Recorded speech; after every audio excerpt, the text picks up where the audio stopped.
যেমন আমাদের নেতারা বলতো, আমরাও বলতাম, আমি বলতাম মাঝে মাঝে, আকাশ ঘিরে মেঘ করেছে, আকাশ ঘিরে মেঘ করেছে, সূর্যি গেছে পাটে, পিসি ভাইপোর সেটিং আছে মোদি অমিত শাহের সাথে। কেউ বিশ্বাস করতো না, কেউ বিশ্বাস করতো না। আজকে জানেন আপনার এখানকার এমপি কে? অভিজিৎ গাঙ্গুলি। অভিজিৎ গাঙ্গুলি কি বলছে? বলছে কি যে বিজেপির সঙ্গে তৃণমূলের সেটিংটা আছে, তাই এত চুরি দুর্নীতি লুট হচ্ছে, কাউকে গ্রেপ্তার করছে না।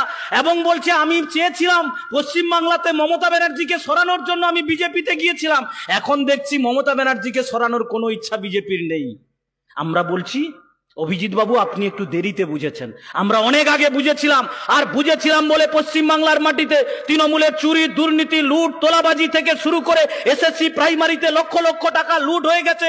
এ বাংলার বেকার যুবকদের ভবিষ্যৎ যারা ছিনিমিনি খেলেছে, ধ্বংস করে দিয়েছে, তাদের বিরুদ্ধে কেন্দ্রের সিবিআই ইডি। যেমন আমার মায়েরা এখানে বসে আছেন, আপনাদের অভিজ্ঞতা সিরিয়াল দেখেন, কবে শেষ হবে কেউ জানে না, পর্বের পর পর্ব চলছে। তেমনি করে আপনি দেখছেন সিবিআই ইডির তদন্ত বছরের পর বছর চলছে, শেষ কবে হবে কেউ জানে না। কারণ এরা কেউ কোনোদিন, এরা তৃণমূল বিজেপির বিরুদ্ধে, বিজেপি তৃণমূলের বিরুদ্ধে লড়াই করবে না। আর তো দেখছেন দল বদল কেমন করে চলছে পশ্চিম